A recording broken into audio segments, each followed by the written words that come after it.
Assalamualaikum warahmatullahi wabarakatuh. Hai Pehaba, apa kabar teman-teman dimanapun berada? Semoga senantiasa sehat walafiat dan kita dalam keberkahannya. Kembali lagi di channel Ihsan Maulana, sebuah channel yang menghadirkan 3 segmentasi, bincang bola, ngobrol inspiratif, dan review buku. Di kesempatan ini kita akan kembali ngobrol bincang soal sepak bola. Dan yang paling hangat adalah soal Pekan Olahraga Nasional atau PON di Papua, istimewanya cabur sepak bola. Telah kedatangan tamu istimewa di samping saya. Dia adalah kapten daripada tim sepak bola Provinsi Aceh, Muhammad Rizky Yusuf. Kita ucapkan selamat datang Ki di channel ini. Siap. Apa kabar? Alhamdulillah sehat. Setelah pulang dari Papua dengan cukup lelah ya, kondisi alhamdulillah baik. Jadi Ki jangan tegang kali, coba sesantai aja. Terus teman-teman, kita harus mencoba mencairkan suasana lah dulu kan. Nah, gimana sih, nyangka nggak pada akhirnya Aceh bisa meraih medali perak, atau setidaknya gini lah pertanyaannya, nyangka nggak bisa tiba hingga ke partai puncak atau grand final? Kalau saya pribadi ya harus sangka sih sebenarnya. Karena kenapa? Karena kita cukup lama persiapan, udah 2 tahun kita persiapan sama-sama, dan tidak ada pemain yang tidak banyak perubahan di tim kita, terutama dari pemain. Bahkan kita juga nambah pelatih yang sangat-sangat berprestasi. Dan itu menjadi sebuah motivasi bagi saya sih, cukup menyangka sih. Walaupun kita ya targetnya tidak emas, mungkin ya masuk final lah minimalnya. Berarti artinya tidak banyak berubah dari komposisi tim ini menjadi kekuatan tersendiri ya? Iya. Tapi yang berbeda adalah di tahap terakhir itu pertamanya Rizky Yusuf Nasution itu yang kemudian menjadi membawa dampak yang lebih besar untuk tim ini. Enggak juga sih. karena kalau saya juga main sendiri nggak mungkin bisa tim ini sampai final. Kita harus kompak memang sama-sama, kerja keras ya, kekompakan itu yang utama di tim PON Aceh mungkin bagi saya. Nah, sebelum kita jauh saya ingin sedikit flashback dulu sedikit. Nah, Rizky Yusuf Nasution kan adalah kapten bagi Aceh ketika membawa Aceh itu meraih medali emas di Porwil, Pekan Olahraga Wilayah di Sumatera, atau di daerah lain juga disebut dengan Prapon ya, Prapon gitu. Nah, setelah itu kan di semifinal kalau saya tidak salah, Rizky menderita cedera cukup parah tanpa harus menyebutkan cedera apa begitu. Terus juga lama habis itu keluar dari tim, melakukan penyembuhan, dan tiba-tiba masuk lagi ke tim dengan riwayat cedera yang parah. Itu gimana sih perjalanan kebatinan seorang Rizky Yusuf? Mungkin ya kalau saya cerita panjang ceritanya, tapi saya singkat-singkat aja. Ya setelah Porwil selesai, saya menderita cedera, dan saya tidak langsung untuk operasi. Sempat ya latihan lagi, kena lagi, dan waktu itu saya kena terakhir di TC PON di Loksmawe, dan ya saya putuskan ya ini harus operasi, walaupun nantinya tidak bisa main PON kan seperti itu. Tapi ya niat yang kuat dari saya itu harus bisa main PON, karena saya yang lolosin gitu, harus bisa main PON. Ya selama operasi penyembuhan 6 bulan, waktu yang sangat lama sebenarnya. Dan saya juga sebenarnya nggak menyangka, karena kenapa? Karena waktu itu tim PON Aceh kedatangan pelatih baru, Coach Fahri. Dan Coach Fahri ya secara realistis dia mau melihat semua pemain kan. Mau lihat semua pemain, dan dia mau pemain itu sehat dan tidak ada menderita cedera kan begitu. Dan sedangkan saya baru selesai operasi dan masih menjalankan 3-4 bulan lagi penyembuhan. Dan saya sempat ya sedikit frustasi lah dengan keputusan pelatih mencoret saya. Ya itu wajar aja sebenarnya karena Coach Fahri juga nggak kenal saya kan gitu, nggak kenal dan dia mau melihat saya. Tapi waktu itu saya belum bisa. Ya, tapi saya nggak tahu kenapa selama saya operasi, selama saya penyembuhan tuh saya tuh kayak optimis aja gitu, optimis kalau saya sembuh sebelum PON, insya Allah saya tuh bisa masuk lagi dan kalau memang rezeki saya di PON ini dan pasti ada jalannya. Dan ya alhamdulillah setelah penyembuhan 6 bulan saya kembali ke Aceh dengan status saya cuman latihan numpang untuk adaptasi penyembuhan. Alhamdulillah Coach Fahri juga memberi kesempatan buat saya, Padahal di awal tuh udah tercoret ya? Udah tercoret dan mungkin itulah rezeki saya mungkin. Dan Coach Fahri memberikan kesempatan kedua lah istilahnya. Dan saat itu kan beliau coret kan tidak melihat Rizky saat itu, tidak Rizky di tempat ya? Iya. Coach Fahri juga nggak kenal saya dan Coach Fahri juga belum pernah lihat saya bermain seperti apa. Dan itu sangat wajar gitu. Itu sangat wajar di sepak bola, itu sangat wajar. Tetapi ya itulah kembali lagi rezeki ya. Berarti ada dua momen rezeki. Yang pertama ditundanya PON. Itu satu. Yang kedua momen yang apa tuh? Siapa sih orang yang sangat berpengaruh kemudian masuknya Rizky dan tetap bertahan di tim PON ini? Kalau yang pengaruh itu ya, kalau pengaruh yang masuk gitu ya, ya tidak terlepas emang yang harus saya bilang itu pengaruh yang berjasa lah buat saya itu penyembuhan ini ya salah satu fisioterapi saya itu harus saya sebutkan. Dan yang sangat berpengaruh itulah ya mungkin Coach Muklis, Coach Ajar dan lain-lain lah. Orang-orang yang manajemen di staff KONI, Ketua PSSI, Prof. Ya yang paling berjasa sih ya Coach Fahri pastinya karena dia udah memberikan kesempatan ke saya. Gitu aja sih. Berarti alhamdulillah hikmah dari ya ujian lah kita bilang itu dapat medali perak gitu. Nah, kan kata Rizky tadi sebenarnya ngenyangka karena riwayatnya adalah kita punya tim tidak terlalu banyak berubah, ada pelatih kaliber segala macam. Tapi kan ketika perjalanan di PON Aceh sendiri sangat terseok-seok di awal. Itu sempat ragu nggak ketika itu? Di 2 awal kan terseok-seok sekali itu. Kalah dari Sulut, kemudian kita kelimpungan di pertandingan kedua. Kalau saya melihatnya sih di pertandingan pertama itu mungkin ya, itu kita masih grogi. Tapi saya optimis. Secara batin itu, secara dalam diri saya itu optimis. Tapi kalau di mulut itu ya kayak nggak optimis. Tapi di hati saya itu optimis. Ini pasti bisa. Karena kenapa? Karena saya ingat sekali kita Porwil itu kejadian tim kita itu seperti ini. Kita itu tidak mulus perjalanannya. Tidak menangnya 3-0, 4-0, 5-0. Pas itu kita kalah dulu, seri dulu, menang. Tapi kita tuh pelan-pelan tuh sampai ke final. Itu yang membuat saya optimis sama tim ini. Dan ya satu lagi kita nggak bisa pungkiri lah, pelatih kita itu memang di atas semua pelatih lain. Nah, kita harus optimis sebenarnya. Dengan label pelatih kita harus optimis sebagai pemain.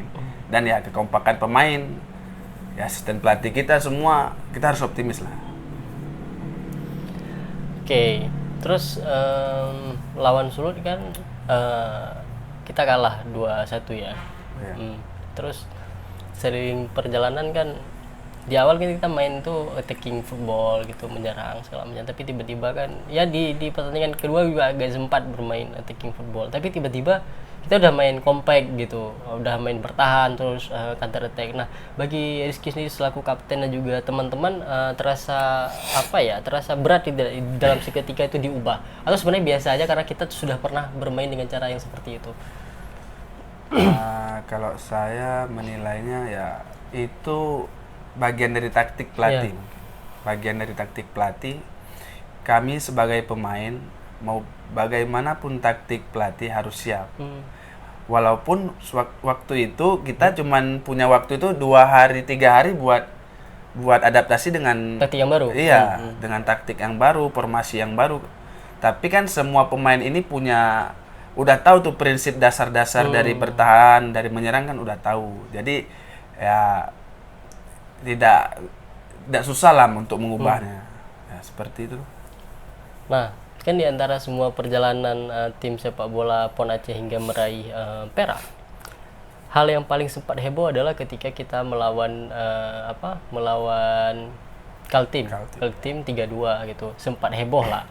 Tanpa kita sebutkan pun teman-teman netizen atau siapapun sudah tahu kronologisnya. Nah, dari tim sendiri ketika itu heboh sempat mengganggu psikologis tim tidak? Dan sebagai kapten apa yang dilakukan oleh Rizky dan apa juga yang disampaikan instruksi oleh tim pelatih ketika itu sudah sangat mengganggu di luar sana, atau memang sama sekali kalian tidak open saat itu atau tidak tahu sama sekali yang heboh di media sosial? Ya kalau saya pribadi itu menanggapinya ya, semua orang di luar sana itu bisa menilai apapun. Tapi yang tahu kejadian di lapangan kan pemain, pelatih. Dan jauh-jauh hari Coach Fahri juga udah ngomong. Kalau pemain itu nggak usah banyak main media sosial. Karena kenapa itu pujian itu bisa berganti dengan secepat mungkin menjadi cacian. Kan seperti itu. Jadi ya kalau orang mau menilai kita itu ya bermain seperti ini ya itu yang sempat heboh kemarin itu ya itu kalau saya pribadi sih masa bodoh aja. Tapi kita kan ya pastilah mengganggu psikologi pada beberapa pemain yang kan nggak semua pemain tuh ya nggak pegang HP, tapi ada juga yang pegang HP, pasti ngebaca itu pasti mengganggu psikologi. Tapi ya itu perannya pelatih mungkin, dan saya juga mungkin ada peran di situ untuk ya menenangkan pemain, kasih motivasi lagi buat pemain, semangat, jangan terlalu dipikirkan lah dengan media sosial. Kita fokus, tujuan kita ke sini untuk dapatkan medali, banggakan nama sendiri dan banggakan Aceh. Gitu. Nah, terus kan Coach Fahri kan tipenya bukan melarang Tulen nggak bisa sama sekali, tapi kan beliau mengatakan membatasi yang penting-penting aja. Nah, terus lagi menurut Rizky selama pertandingan dari babak fase grup hingga final itu, pertandingan yang paling terasa berat itu ini nggak soal masalah kita menang atau kalah ya, tapi yang terasa bagi pribadi bukan tim, berat sekali itu lawan siapa? Atau yang paling berkesan itu dengan siapa? Yang paling berkesan itu kita lawan Papua di 6 besar. Karena kenapa? Mungkin ya waktu itu kan sebelum kita itu Papua itu ngebantai orang terus. Iya, ngebantai dan produktif sekali. Pemain penyerangnya itu produktif. Dan pemain sampai kiper juga bisa nyetak gol waktu itu kan. Jadi ya itu sangat menjadi ingatan saya tuh sangat melekat lah tentang kita lawan PON Papua di 6 besar itu. Karena kita di situ juga ya menurut saya juga cukup bagus mainnya. Kita jalankan instruksi pelatih dan kita juga kalah 1-0 waktu itu. Dan kalau nggak salah saya kita tim satu-satunya yang kebobolannya cuma 1 itu. Nah, menurut saya sih pertandingan lawan PON Papua di 6 besar.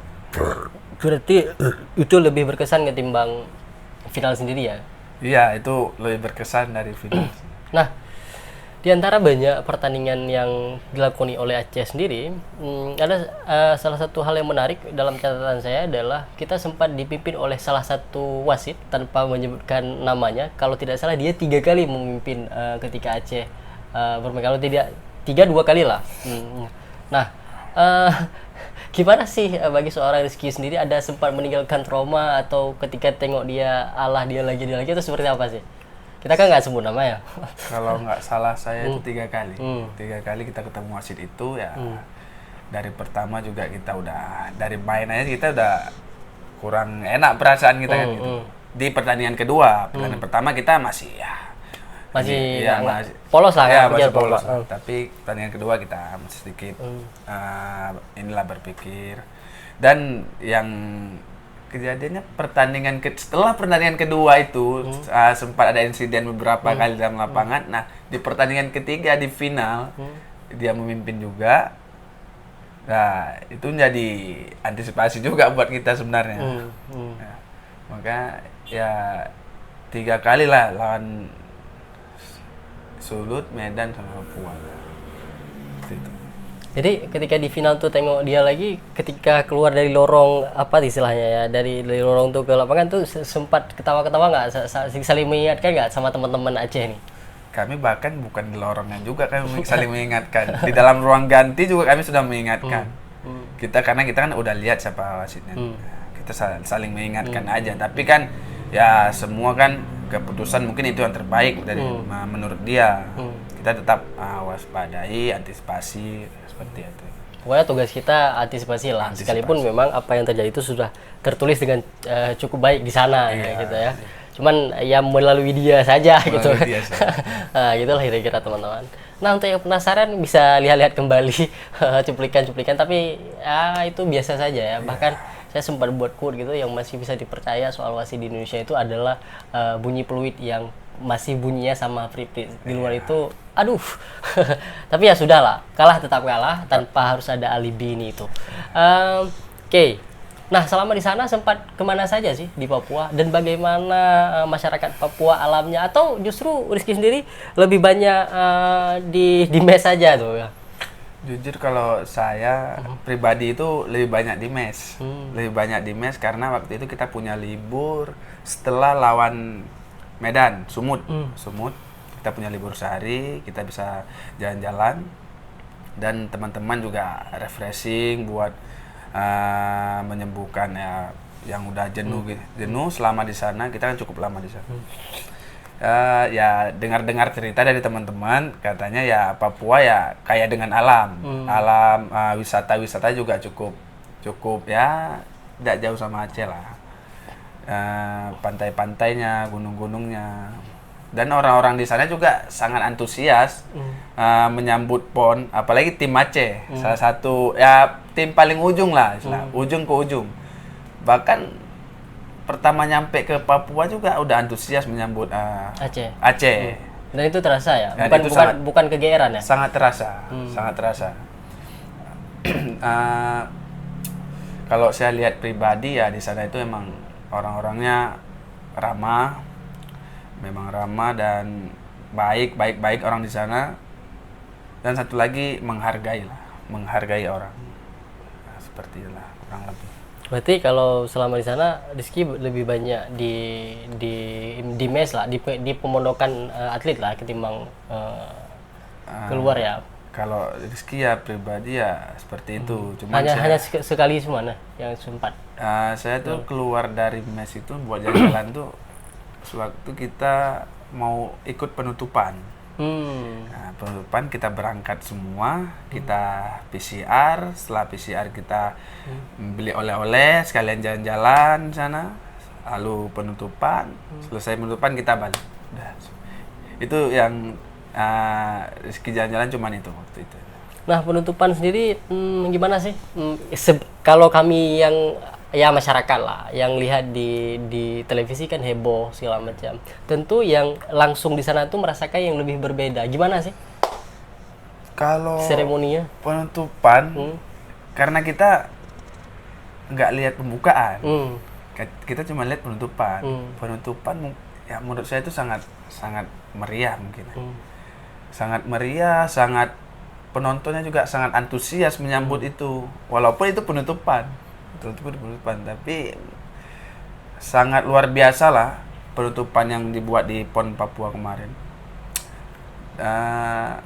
Dan di sana itu memang mungkin karena di sana itu memang adatnya itu mungkin joget-joget, jadi memang ya menarik lah istilahnya. Penutupannya sangat menarik. Lebih fun. Iya, lebih fun. Ya.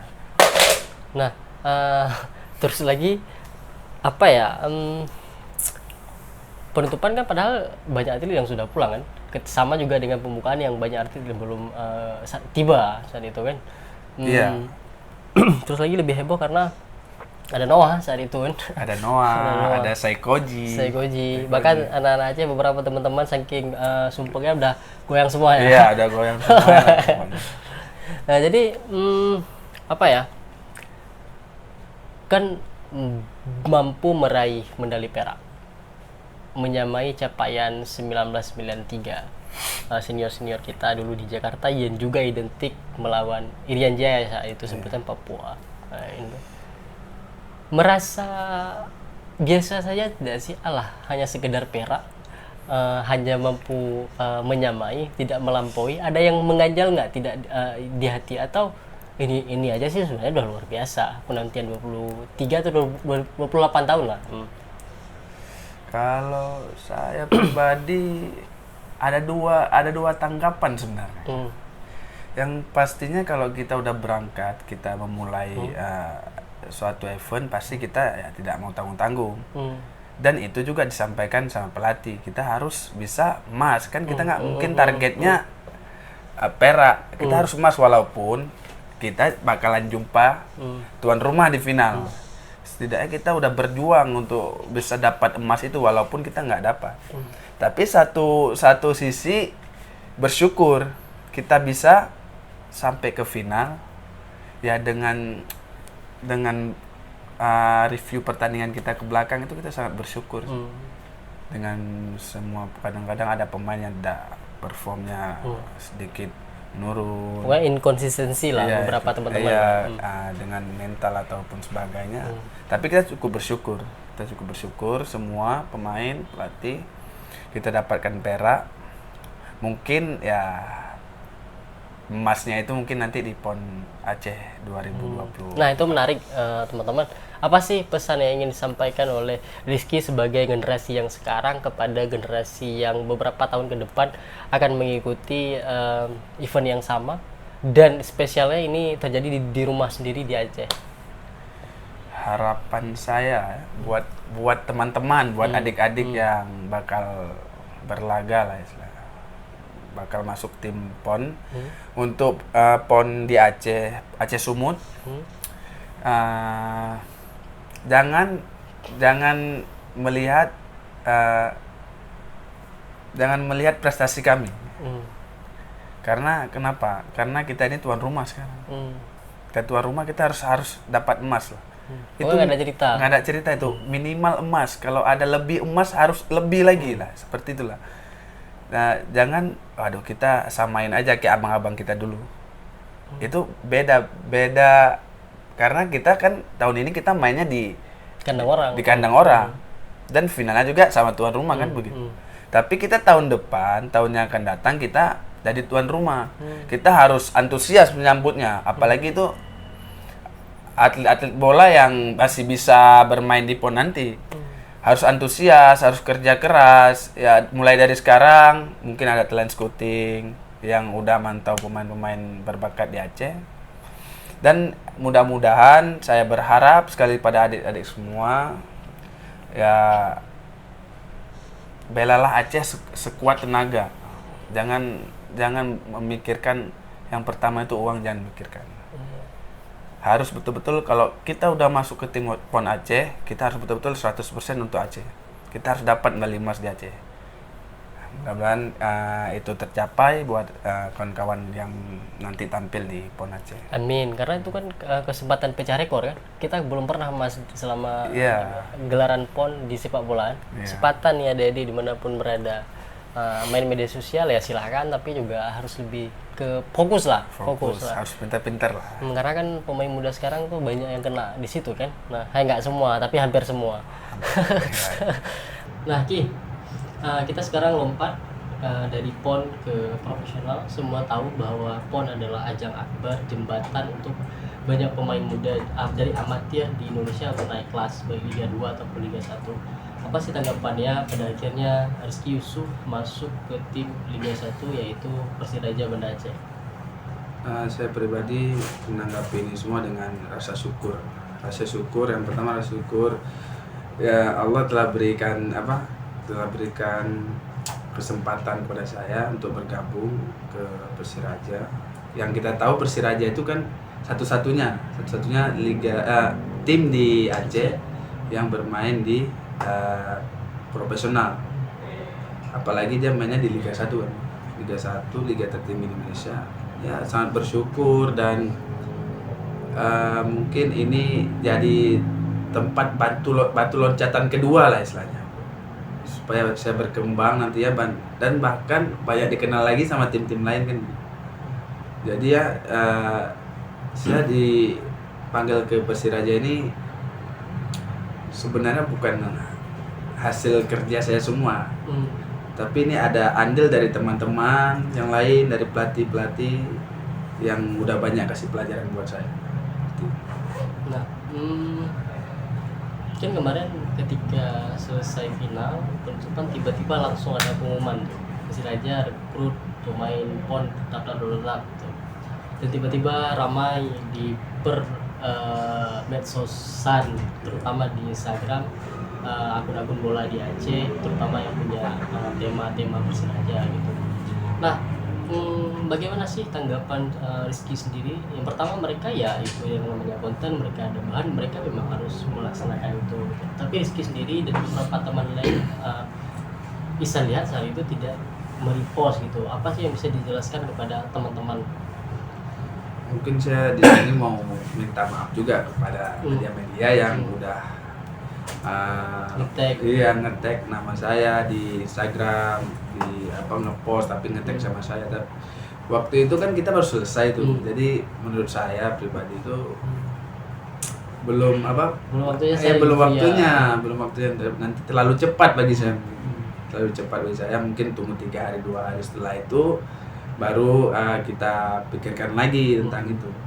Karena kalau kita baru selesai, kayak kami kan juga butuh ya refresh otak lah istilahnya.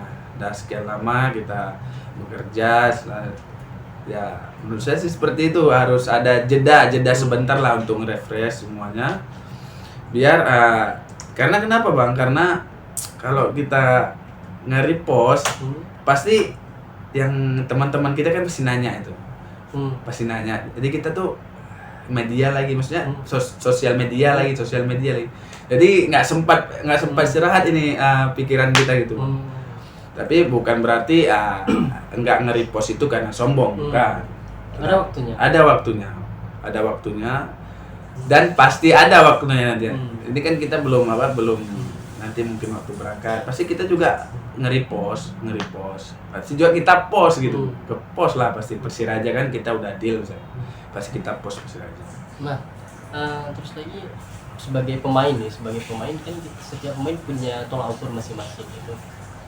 Satu sisi kita bersyukur tiba-tiba setelah diumumkan menjadi bagian dari keluarga besar Persiraja. Tapi di sisi lain kan ini juga ada sesuatu hal bagi pemain sendiri, misalnya kan ketika diumumkan, walaupun katakanlah sudah tanda tangan kontrak ataupun apa yang kami tidak tahu begitu, kan ini juga menjadi sesuatu bagi tim-tim lain yang tiba-tiba hendak menghubungi, menawarkan diri segala macam. Nah, di saat yang sama ketika dihubungi itu, walaupun nanti kita tetap akan pilih Persiraja dan di awal juga telah menandatangani Persiraja, setidaknya itu kan menjadi tolak ukur bagi seorang pemain bahwa aku berhasil loh, setidaknya ada loh 5 atau 6 tim yang melirik gitu. Tapi karena sudah diumumkan kan banyak agen ataupun tim lain jadinya enggan. Gimana tanggapan seorang Rizky? Saya sempat berpikir seperti itu. Dan saya tidak sempat saya berpikir itu kalau media-media ini tidak ngepost secepat itu. Karena kenapa, kayak abang bilang tadi. Nah, itu jadi sebuah tolak ukur bagi kita. Walaupun nantinya kita bakal pilih Persiraja kan gitu. Nah, kita pasti prioritaskan tim di Aceh. Kita bela tim di Aceh, kita bantu tim di Aceh.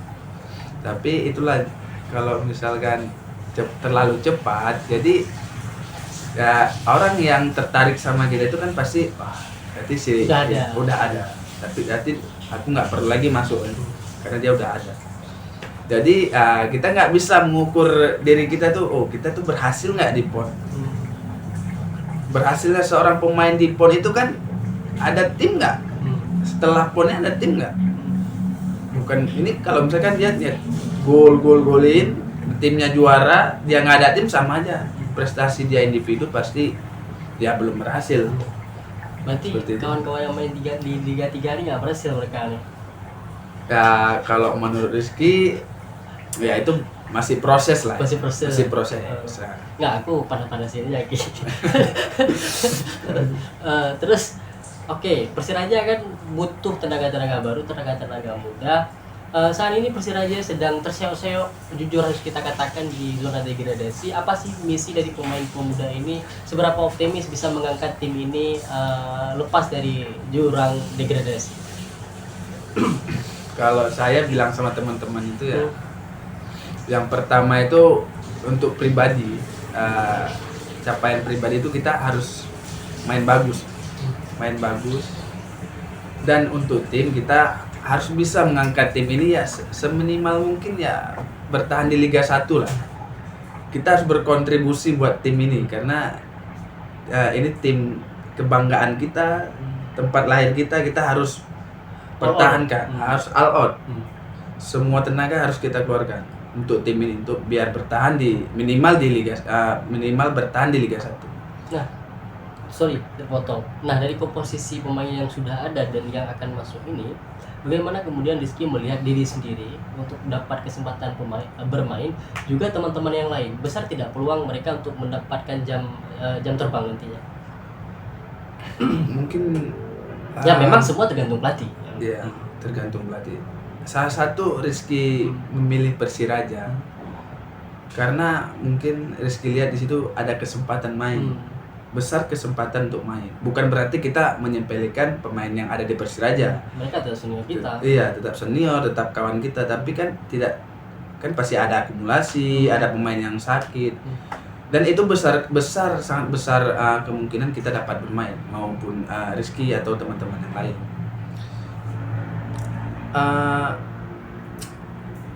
Mudah-mudahan kami bisa membantu Persiraja, bisa berkontribusi untuk Persiraja nanti di Liga 1. Ya minimal bertahan di Liga 1. Amin ya rabbal alamin. Nah, Rizky sendiri kan menjadi hal baru, bukan hal baru dalam arti apa sih, karena di masa kecil juga pernah di tempat yang sama. Selama di PON, selama dipegang Fakhri Husaini, Rizky tidak lagi bermain sebagai gelandang bertahan, tetapi bermain di wingback kiri. Gimana sih itu prosesnya dan seberapa berat sih, dan tiba-tiba kok udah bagus aja nih ya? Sebenarnya itu dari awalnya itu Rizky main di liga profesional juga, kita tahu lah Rizky tuh awalnya tuh wingback kanan, dan terus ke gelandang, pernah ke back kiri itu dulu. Tapi kan sekarang udah lama tuh di gelandang.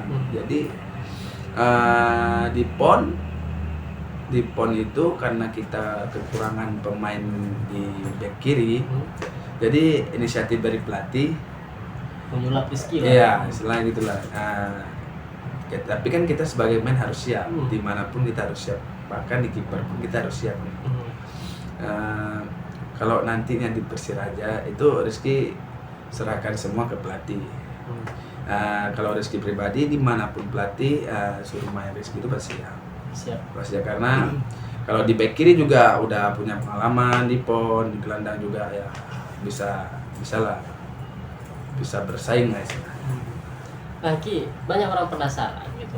Nama Ki kan ada ini Muhammad Rizky Yusuf Nasution, NST ujungnya singkatnya. Orang kira Ki bukan anak Aceh. Coba jelasin Ki, siapa, di mana, kampung gitu. Saya itu sebenarnya kalau dari suku ya, dari suku itu suku Batak, Mandailing. Iya. Tapi kakek, ayah semua itu lahirnya di Aceh. Bahkan saya juga di Aceh. Oh, dari kakek aja sudah di Aceh. Kakek aja sudah di Aceh. Dan ibu saya yang orang Aceh. Ibu saya orang Aceh, ayah saya orang suku Batak tapi lahirnya di Aceh. Dan saya juga nggak bisa berbahasa Batak. Saya berbahasa Aceh bisa.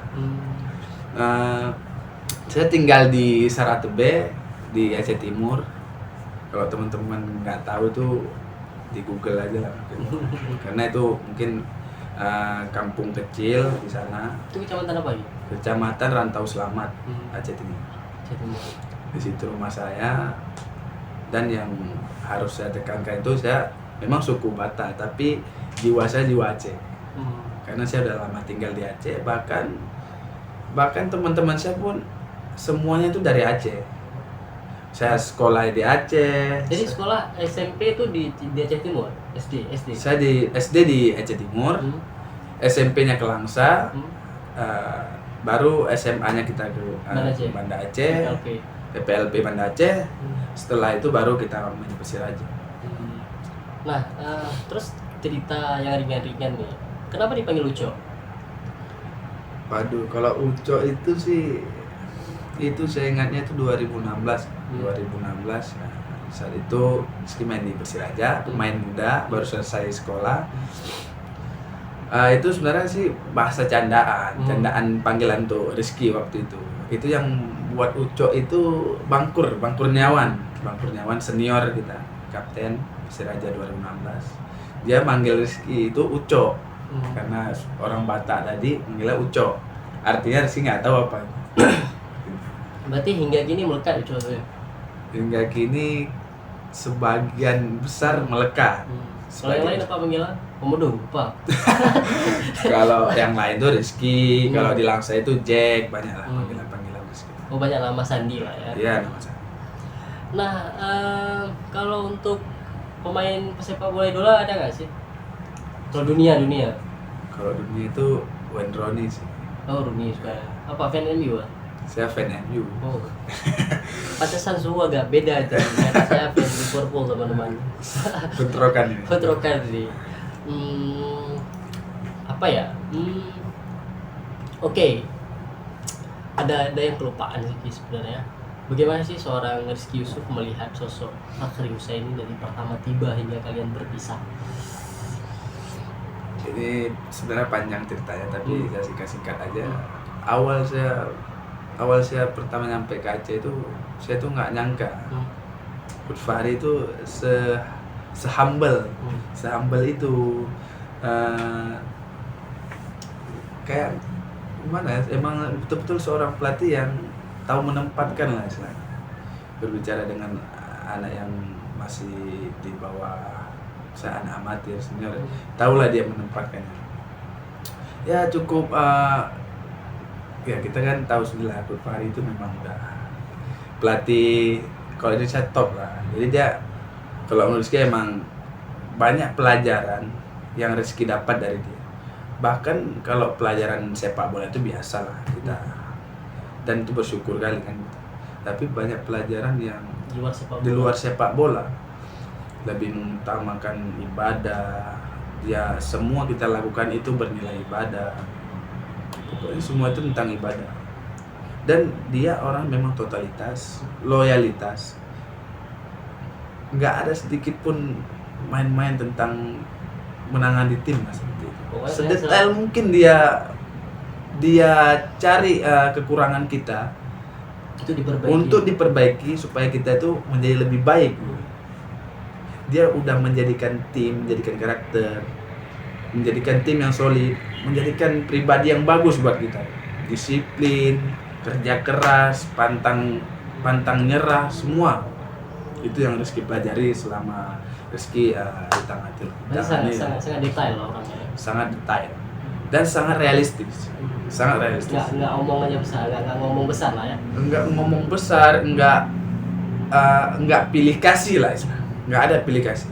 Kalau kamu bagus hari ini, kamu main. Kalau kamu nggak bagus, walaupun kamu main di liga apapun, kamu tetap cadangan, seperti itu. Berarti inti atau tidak kamu tergantung dirimu sendiri. Iya, betul. Nggak ada nama ya? Nggak ada emas. Perak semua. Perak semua. Tapi berarti dengan kaliber Coach Fahri dapat ilmu kalian banyak segala macam, tapi semua tahu bahwa beliau punya nama besar segala macam ini itu. Tapi kalau ada nanti, bukan nanti ya, pastilah hidup ini nggak semua orang mencintai kita, menyenangkan kita. Kalau ada terdengar misal di luar orang-orang meremehkan Coach Fahri, itu apa tanggapan seorang Rizky sendiri? Kalau orang meremehkan Coach Fahri itu ya, nah itu wajar-wajar aja. Kenapa wajar? Karena dia belum tahu Coach Fahri. Karena dia nggak pernah sama Coach Fahri. Ya jangankan Coach Fahri lah, orang seperti Rizky aja, kalau dia nggak tahu Rizky itu pasti Rizky sombong, Rizky ini seperti itu, meremehkan lah ya. Tapi kalau dia udah tahu sifat, tahu tingkah lakunya, pasti orang sangat respect sama Coach Fahri. Ya bukan kita aja sebenarnya harus respect, bahkan orang-orang pejabat juga banyak respect sama, karena dia memang orangnya berkarakter ya? berkarakter. berkarakter, bijaksana. Bijaksana. Wibawanya juga. Wibawa ya. Bijaksana, wibawa.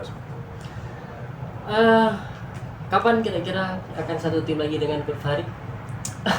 Kalau saya pribadi secepat mungkin kalau bisa.